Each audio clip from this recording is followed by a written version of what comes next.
A Mason takes an oath to come to the relief of a worthy distressed Master Mason, his widows, and orphans. IMOS is the way that most Masons fulfill that obligation. I've developed multiple sclerosis. I'd have to use a walker. I'd have to use canes. It was a good brother from this lodge. He contacted IMOS, who graciously provided me with a very expensive piece of equipment that's allowed me that opportunity to get around.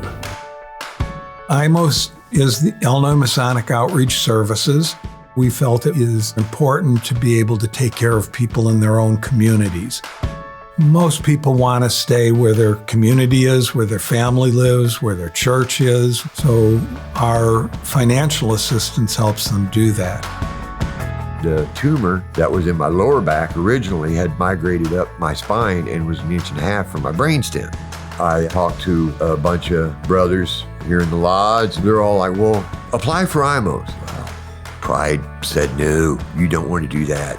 You know, I was raised to believe that you got to work for everything. You don't accept anything handed to you. After my surgery, I'm laying in the hospital, and my wife came in that morning and asked me if I knew a guy named Ralph Hunt. I'm like, yeah, he's with IMOS. She said, well, he called me last night, and he told me that IMOS is going to pay off all of our bills, including our mortgage. I couldn't believe it. I just literally started bawling.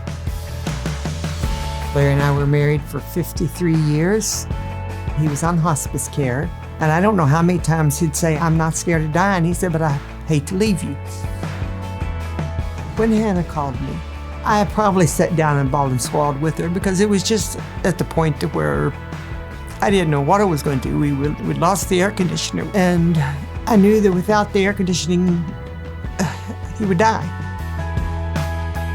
We started getting the arrangements, and it happened that day. I was just stunned and forever grateful. I can't even begin to tell you how grateful I am. The normal process, a member comes to us either directly or somebody in their lodge, another brother knows that this person's in distress and notifies us. Once we're aware that there is an issue, we will reach out to that member.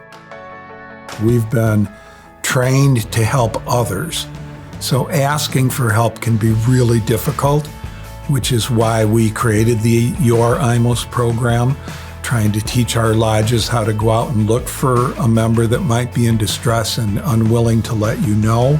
We keep everything confidential and private. We get permission for everything, and everything's kept confidential. We're your brothers, and you know that we're going to be here for you. It's not anything to be ashamed of because things happen to all of us. And sometimes it's not financial. Sometimes it's just you need somebody to talk to, somebody that will visit you. And if you're a Mason, you know that that's what we're all trained to do. We've all taken the same oath, and we know that you would come to our aid just as quickly as we're going to come to yours. So don't hesitate, reach out. We will advocate for you. We're just basically going to be there in the event that you suffer a tragedy like that in your life. From that moment on, I didn't have that worry about where am I going to go when I get out of here? What am I going to do? How am I going to keep a roof over my family's head? Somebody cared enough to take care of something that was major for us. This electric wheelchair has given me a new outlook on life. If you got a chance to live life better than you have, take advantage of it. IMOS is my lifesaver. They saved me. If you're in need of help, just call us or even your local lodge, and someone can refer you, and we'll reach right out to you, and we'll help figure out what to do next.